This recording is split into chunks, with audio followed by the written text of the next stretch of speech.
Demon slayer season 4 episode number 2। इस episode की शुरुआत तमायो और यूशिरो से होती है। यूशिरो घर के फर्स्ट फ्लोर पर बुक्स को साफ कर रहा होता है और उसे अजीब सा एहसास होता है। तभी तमायो के पास मास्टर उबियाशिकी का क्रू आ जाता है। क्रू तमायो को बताता है कि डीमन स्लेयर में भी एक ऐसी बच्ची है जो डीमन की बॉडी पर रिसर्च कर रही है। यहाँ पर क्रू शिनोबु के बारे में बात कर रहा होता है। आगे क्रू तमायो को साथ में मिलकर नेजुको को देख रेख करने के लिए कहता है, जिससे वो लोग मिलकर मुजान को हरा सके। इसके लिए क्रू तमायो को उबुयाशिकी मेंशन में रहने के लिए इनवाइट करता है। ये सुनकर तमायो चौंक जाती है। इसके बाद क्रू वहाँ से चला जाता है। क्रू के जाने के बाद यूशिरो भी तमायो के पास भागते हुए आता है और कहता है, यहाँ से जाने के लिए हमारी सारी तैयारियां पूरी हो गई हैं। जिस पर तमायो मना कर देती है। तमायो खिड़की से बाहर की तरफ देखकर कहती है, अब जब नेजुको सूरज की रोशनी में बाहर निकल सकती है, इसकी वजह से अब एक बहुत बड़े बदलाव की शुरुआत हो गई है। शायद ये बदलाव बहुत पहले ही शुरू हो गया था। इसके बाद हमें तमायो की मेमोरीज में एक सीन दिखाया जाता है, जहाँ पर तमायो और मुजान दोनों योरोची के सामने खड़े होते हैं। योरोची को देखकर तमायो को तांजीरो की भी याद आ जाती है। इसके बाद तमायो योशिरो से कहती है, हम यहाँ से मूव कर रहे हैं, पर अब हम कहीं और जा रहे हैं। मैं तुम्हें सारे रिसर्च के रिजल्ट्स को समझा दूंगी। तुम्हें रिसर्च में मेरी हेल्प करनी होगी। हो सकता है कि शायद अब हम आखिरी बार कहीं मूव करेंगे। ये सुनकर वो शिरो भी दंग रह जाता है। तमायो यूशिरो को बताती है कि हम लोग अब उबियाशिकी से मिलने डीमन स्लेयर्स के हेडक्वार्टर जा रहे हैं। अगली सीन में तांजीरो को उबियाशिकी की एक चिट्ठी मिलती है, जिसमें मास्टर उबियाशिकी तांजीरो से कहते हैं, आशा करता हूँ तुम ठीक होगे। मैं खुद ग्यू से मिलकर बात करना चाहता था, पर मेरी तबीयत की वजह से मैं कहीं आज जा सकता नहीं हूँ। ये एक बहुत ही कीमती समय है। इस समय हमें एक दूसरे के साथ मिलकर काम करना होगा। क्या तुम मेरी जगह जाकर ग्यू से बात कर सकते हो? ग्यू हमेशा ही पीछे छूट जाता है। क्या तुम ग्यू को समझा सकते हो, जिससे ग्यू आगे की ओर बढ़ सके? उबियाशिकी की चिट्ठी पढ़कर तांजीरो भी ग्यू के बारे में सोचने लग जाता है और उससे मिलने का फैसला करता है। इसके बाद तांजीरो अगली सुबह ग्यू को मिलने के लिए निकल जाता है। हम देखते हैं कि तांजीरो का पैर अभी भी सही नहीं हुआ होता। उसे सबसे पहले आई मिलती है। आई तांजीरो से पूछती है, कहीं तुम हाशिरा ट्रेनिंग पर तो नहीं जा रहे हो? इस पर तांजीरो कहता है, नहीं, पर मुझे किसी से मिलना है। आगे तांजीरो आओई से पूछता है, अगर कोई इंसान है जो हमेशा ही अकेला रह जाता हो,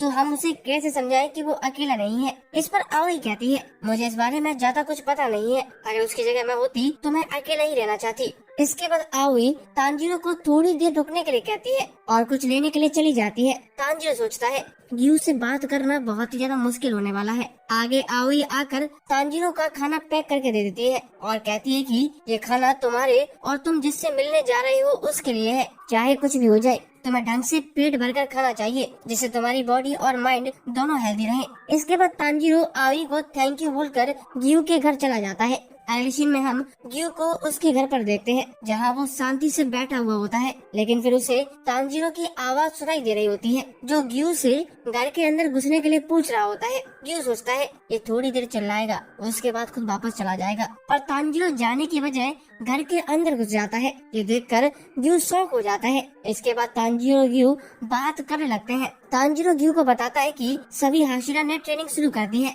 इस पर ग्यू कहता है, मुझे ये पहले से ही पता है। तांजीरो कहता है कि 7 दिन बाद मुझे भी ट्रेनिंग पर जाने की परमिशन मिल जाएगी, तो क्या आप मुझे कुछ सिखाएंगे? इस पर ग्यू साफ इनकार कर देता है। तांजीरो पूछता है, ऐसा क्यों? आप मुझे कुछ गुस्से में दिख रहे हैं। ग्यू कहता है कि हाँ, मुझे गुस्सा आ रहा है कि तुमने अभी तक वाटर ब्रीदिंग को मास्टर नहीं किया है। तुम्हें एक वाटर हाशिरा बनना होगा। तांजीरो माफी मांगता है और कहता है, मैंने उरुराकी से बात की है। उन्होंने कहा था कि ब्रीदिंग स्टाइल बदलना या उसके थ्रू एक नई ब्रीदिंग स्टाइल बनाना बहुत ही कॉमन बात है, क्योंकि water breathing basic breathing style के बहुत क्लोज है। इस पर क्यों कहता है, मेरा ये मतलब नहीं था। तुम्हें जल्द से जल्द एक वाटर हाशिरा बनना पड़ेगा, क्योंकि हमारे पास एक भी वाटर हाशिरा नहीं है। इस पर तांजीरो कहता है, लेकिन आप तो वाटर हाशिरा है ना? क्यों कहता है कि मैं एक वाटर हाशिरा नहीं हूँ, और ये कहकर क्यों वहाँ से चला जाता है। तांजीरो को मास्टर उबियाशिकी की बात याद आ जाती है और वो ग्यू के साथ रहने का फैसला करता है। तांजीरो ग्यू के कमरे के सामने खाना रख के बाहर आ जाता है। आगे रात हो जाती है। जब ग्यू बाहर आता है तो उसे तांजीरो वहीं पर सोया हुआ मिलता है। ग्यू को देखकर तांजीरो खुश हो जाता है और कहता है चलो अच्छा हुआ आपने खाना खा लिया। इसके बाद तांजीरो ग्यू को फॉलो करने लगता है। वो ग्यू को दिन और रात तक फॉलो करता रहता है। ग्यू जहाँ भी जाता है तांजीरो उसके पीछे पीछे चल देता है, जिससे ग्यू बहुत ज्यादा परेशान हो जाता है। और आखिरकार ग्यू सोचता है अगर मैं तांजीरो से एक बार बात कर लूं तो शायद ये मेरा पीछे छोड़ देगा। इसके बाद ग्यू तांजीरो से बात करने लगता है। वो तांजीरो को बताता है कि मैं फाइनल सिलेक्शन में पास नहीं हुआ था। उस फाइनल सिलेक्शन में मेरे जैसा एक और लड़का था जिसके परिवार को एक डीमन ने मार दिया था। उसका नाम था साबितो। हम दोनों ने फाइनल सिलेक्शन साथ में दिया था। हम दोनों 13 साल के थे और क्योंकि हम दोनों अकेले थे इसीलिए हम लोग जल्दी दोस्त बन गए। साबितो बहुत ही स्ट्रांग था और साथ ही में वो एक दयालु लड़का था जिसे न्याय के बारे में बहुत अच्छे से पता था। उस साल सिलेक्शन में केवल साबितो की मौत हुई थी। साबितो ने आसानी से उस सिलेक्शन में सारे डीमंस को मार दिया था, जिसकी वजह से सभी पास हो गए थे, पर साबितो खुद नहीं बच पाया। उस सिलेक्शन की शुरुआत में ही मुझे चोट लग गई थी, लेकिन साबितो ने मुझे बचा लिया था। हमें पता चलता है कि साबितो भी एक water breathing style demon sealer था। आगे साबितो को एक और लड़के की पुकार सुनाई देती है, जिसके बाद साबितो उसकी हेल्प करने के लिए चला जाता है, जबकि खुद ग्यू बेहोश हो जाता है। ग्यू को 7 दिन बाद होश आता है। तब तक फाइनल सिलेक्शन खत्म हो चुका होता है। ग्यू बताता है कि मैंने एक सिंगल डीमन को भी नहीं मारा, उसके बाद भी मैं पास हो गया क्योंकि मैं किसी तरह से बच गया था। मैं एक वाटर आश्रय बनने के लायक नहीं हूँ। मैं बाकियों की तरह बहादुर नहीं हूँ। मैं अलग हूँ। मुझे डीमन सीलर कोर्स में रहने का कोई हक नहीं है। तुम्हें एक हासिदा से ट्रेनिंग लेनी चाहिए, मुझसे नहीं, क्योंकि मेरे अंदर वैसे कर्स मार्ग मैनिफेस्ट नहीं होने वाले हैं। तो तुम अपना समय मुझ पर वेस्ट मत करो। ये कहकर ग्यू वहाँ से चला जाता है। ग्यू की बात सुनकर तांजीरो सोचता है मैं समझ सकता हूँ कि किसी को खोने का दर्द कैसा होता है। तुम अभी यही सोच रहे होगे कि काश साबितो की जगह पर मैं मर जाता तो ज्यादा अच्छा होता। ऊपर से जब वो आपको बचाते हुए मरा हो तो ये फीलिंग बहुत ही ज्यादा खराब होती है। तांजीरो की आंखों में भी आंसू आने लगते हैं। तांजीरो आगे सोचता है साबितो वही लड़का है जिसने मुझे पहाड़ों पर ट्रेन किया था। मुझे अब अजीब लगता है कि जिसने मुझे ट्रेन किया था वो जिंदा नहीं था। अगर साबितो फाइनल सिलेक्शन के दौरान मारा नहीं जाता तो वो अभी ग्यू की उम्र का होता। उसने फाइनल सिलेक्शन के दौरान सबकी हेल्प की, लेकिन मैं सिर्फ अपने आप को बचा रहा था। अगर साबितो जिंदा होता तो वो जरूर एक महान तलवारबाज होता, और शायद इसीलिए ग्यू सोचते हैं कि काश वो साबितो की जगह मर गए होते। मैं ये समझ सकता हूँ क्योंकि मैंने भी ये महसूस किया था। रेनगोकू ने अपनी जान देकर हम सबकी जान बचाई थी। वो सबसे स्ट्रांग थे। उस समय मैं भी यही सोच रहा था कि काश मैं उनकी जगह मर गया होता तो ज्यादा अच्छा होता। शायद रेनगोकू एक दिन मुजान को हराने में जरूर कामयाब हो जाते, लेकिन फिर इनोस्को ने मुझे समझाया था। तांजीरो सोचता है मुझे भी ग्यू को समझाना चाहिए, लेकिन मुझे आखिर क्या कहना चाहिए। उन्होंने अपने सफर के दौरान बहुत सी समस्याओं का सामना किया होगा,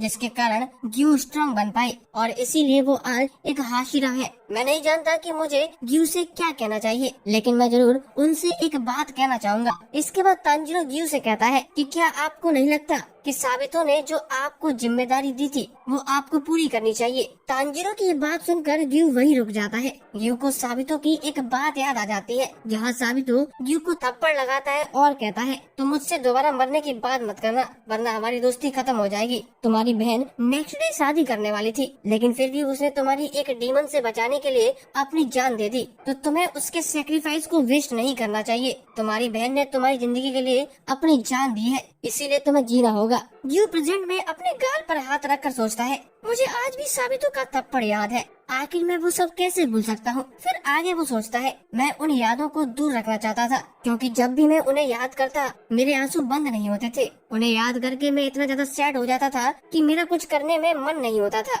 इसके बाद ग्यू अपनी बहन और साबितो से माफी मांगता है। ग्यू को इतना सीरियस देखकर तांजीरो सोचता है कहीं मैंने कुछ गलत तो नहीं कह दिया। ग्यू पहले से ही बहुत ज्यादा परेशान थे, कहीं मैंने उसके घाव पर नमक तो नहीं छिड़क दिया। इसके बाद तांजीरो सोचता है अगर हम खाना खाने का कॉन्टेस्ट करें तो शायद ग्यू को थोड़ा अच्छा लगेगा और वो मुझे ट्रेन करने में हेल्प भी करेंगे। ग्यू वैसे भी ज्यादा कुछ बोलते नहीं है, तो ईटिंग कंपटीशन हमारे लिए सबसे अच्छा रहेगा। तांजीरो अपनी सोच में खोया रहता है। तभी ग्यू कहता है तांजीरो मुझे माफ कर दो, मैं ट्रेनिंग में जरूर हिस्सा लूंगा, पर तभी तांजीरो ग्यू से कहता है, चलो हम खाने का कंपटीशन करते हैं। ये सुनकर ग्यू हैरान हो जाता है कि आखिर ये कहाँ से आ गया। आगे दोनों खाना खाने का कॉन्टेस्ट शुरू कर देते हैं। ग्यू तांजीरो से पूछता है, क्या तुमने शिनोबू को देखा है, वो क्या कर रही है? इस पर तांजीरो को कुछ भी पता नहीं होता। अगले सीन में हम शिनोबू को देखते हैं, जो कि अपने आप को शांत करने की कोशिश कर रही होती है, पर उसमें वो ज्यादा सफल नहीं होती, जिससे शिनोबू को गुस्सा आ जाता है। तभी वहाँ पर कनाओ आ जाती है और कहती है, मैं अभी विंड हाशिरा की ट्रेनिंग में जा रही हूँ, क्या मैं आपकी ट्रेनिंग स्टोन हाशिरा के बाद कर सकती हूँ?